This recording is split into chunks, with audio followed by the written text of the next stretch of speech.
trauma results in this belief that we are different, that we're not enough, that there's something about us that pushes people away. So many of us have felt flawed for our sensitivities, for our differences, for not fitting into the social norm box. That is trauma healing specialist Dr. Aimie Apigian, followed by Julie Bjelland, a psychotherapist and author specializing in high sensitivity and neurodiverse people. Hear more from them and others about what can cause us to feel flawed. Today we're talking about trauma, and specifically the effects of trauma on the fear of being seen, the fear of being seen for who we truly are, the fear of truly being known. And trauma results in this belief that we are different, that we're not enough, that there's something about us that pushes people away, or that we're too much for other people. And so if they were to truly know us, all parts of us, then they would leave us, then they would kick us out, then they would reject us, abandon us. And those feelings of being abandoned and being different are so painful that our system responds in a self-protective way and tells us that we just should not be seen, should not be known, and it puts up walls and facades in order to protect us from being seen and being truly known. And so those who experienced early childhood attachment trauma still find themselves in adulthood having these moments, having these situations where they want to run and hide. Even in their career, they're professionals, they're otherwise successful, and they go to put themselves out there, go to promote their work. Maybe they've done creative work, written a book, whatever it is. And now it's time to promote themselves. If it's something that they did authentically, that really showed their heart, they can have this response, even as an adult, that little child response of, I need to run and hide, this isn't safe, they'll see me for who I really am, they'll make fun of me, they'll criticize me, they'll leave me, they'll abandon me. And so this fear of being seen and being known can persist well into adulthood, that had its origins in early childhood attachment trauma. We know that in response to trauma, our nervous system gets wired for hypervigilance and for self-protection. It starts to see threats everywhere in the world, and so has developed these mechanisms and wired these mechanisms so efficiently so that in response to any situation, the smallest of things, it can immediately put us into that survival response of fight, flight, run away, or freeze.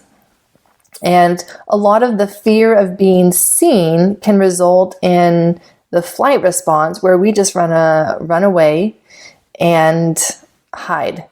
Often that does include the freeze response because, it's like that deer in the headlights. I've been seen. I've been seen for who I truly am. I need to run and hide. So it's a little bit of both at times. Some of the core insecurities and beliefs of a child who is coming from a place of having had attachment trauma is that I am unlovable, I am unwanted, and even I am inherently different. There is something about me that is just not enough. And if people truly were to get to know me, truly see me for who I am, they would leave. And so this feeling of judgment, criticism, ridicule, and even abandonment is so painful for that child who experienced that as an infant in their relationship with their primary caregiver, that they will do anything to avoid that feeling from others. In this excerpt from the HSP podcast, Julie Bjelland and Willow McIntosh talk about embracing our identity as sensitive and neurodivergent people and not feeling flawed because we don't fit social norms. I've been really thinking about this recently, how the stories that are told about ourselves, or the way in which we interpret conditioning and upbringing when we're little, and how that then turns into lifelong belief systems and programs that just don't serve us and keep us hidden, keep us in rejection of ourselves. And it really just boils down to such a simple remedy, such a simple fix, which your book is absolutely addressing to help children embrace and... It is kind of a simple fix, in fact. I mean, we have had a history of trying to make sensitive and neurodivergent children conform to what we think society is expecting of them. And really what that did is send a message to all of us who were raised like that to conform, that the way we were naturally was wrong somehow. And it is so incredible how that affects people. Like, I work with a lot of autistic women, and just incredible women, just brilliant, successful in their careers, but they carry the same message that I have also, that I've been working to shift myself, is there's something wrong with me, and I want you to tell me how I can change so that I can fit into the neurotypical world. And they're still having that message of, I need to change, so there's something wrong with me. And I'm giving them the message, there isn't something wrong with you. You don't actually need to change.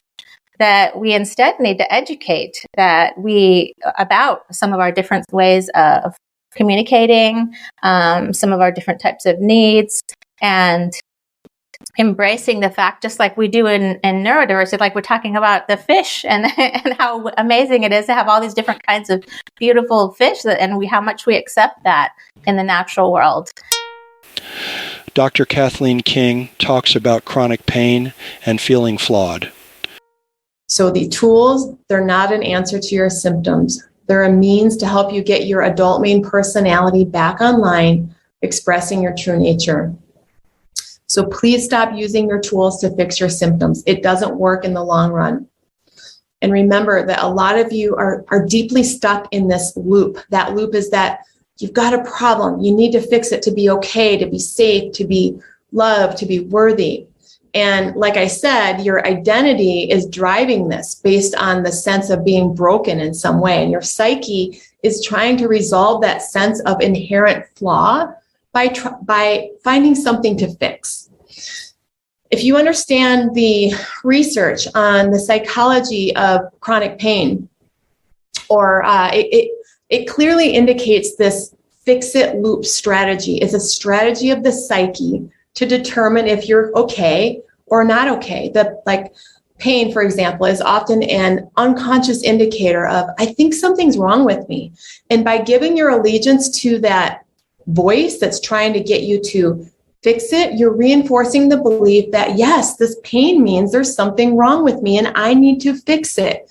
It's like the pain or your symptoms are cross-wired with your core sense of worth in the unconscious. So when you agree that the symptom means that there's something wrong, then, or it means that something needs to be fixed, you're basically reinforcing a false identity of I'm broken and I need fixing.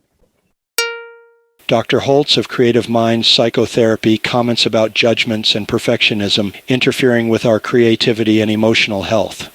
She says a comment you hear or the look in someone's eyes as they observe something you're doing can support our self-doubts and anxiety about being wrong, making mistakes, or being flawed. See links in the notes to her articles. Thanks for listening. See the Creative Mind post for this podcast episode with links to resources and other material.